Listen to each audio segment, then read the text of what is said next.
जब शिवांश ने ठंडी आवाज में कहा, जब मैं सोनालिका के साथ होऊंगा तब मेरा तुमसे कोई रिश्ता नहीं रहेगा। जब मेरी शादी उससे होगी सब कुछ खत्म हो जाएगा। तो यह सुनकर प्रार्थना का दिल जैसे टूटकर बिखर गया। उसकी आंखों में आंसू थे, पर वह जानती थी कि सच कभी न कभी सामने आएगा।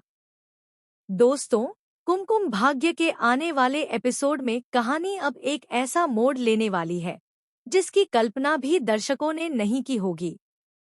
अब शिवांश के सामने धीरे धीरे खुलने वाली है सोनालिका और बुआ माँ की असली चालबाजी। दरअसल जो मासूमियत का मुखौटा सोनालिका ने पहन रखा है, उसके पीछे छिपा है धोखे और साजिशों का एक जाल। और इस जाल का शिकार बनाने के लिए उसने सबसे आसान निशाना चुना, प्रार्थना। कहानी में सस्पेंस तब गहराता है जब सोनालिका और बुआ माँ मिलकर एक खतरनाक योजना बनाती हैं।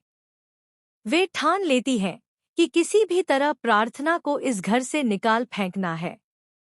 लेकिन यह साधारण साजिश नहीं थी, यह मौत का खेल था। एक रात जब पूरा घर सो रहा था, बुआ माँ और सोनालिका चुपचाप एक सपेरे को घर में बुलाती हैं। हाथ में एक बक्सा और उस बक्से में छिपा जहर से भरा सांप। उनके चेहरे पर एक अजीब सी संतुष्टि थी, मानो वे अपनी जीत को पहले ही देख रही हों। वे उस सांप को धीरे धीरे प्रार्थना के कमरे में छोड़ देती हैं। उनके दिमाग में बस एक ही ख्याल था, अगर प्रार्थना को सांप डस लेगा तो उसकी कहानी हमेशा के लिए खत्म हो जाएगी। और अगर वह बच भी गई तो भी घर के लोग उसे अशुभ मानकर हमेशा के लिए बाहर निकाल देंगे। लेकिन किस्मत के खेल बड़े निराले होते हैं। ठीक उसी वक्त शिवांश वहां पहुंच जाता है।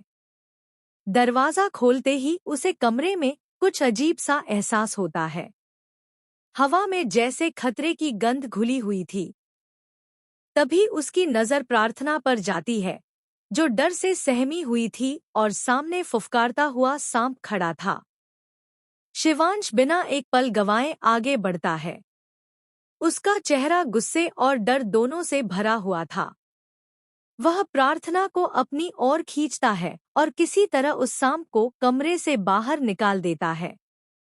प्रार्थना की जान बच जाती है, लेकिन शिवांश के मन में अब सवालों का तूफान उठ खड़ा होता है।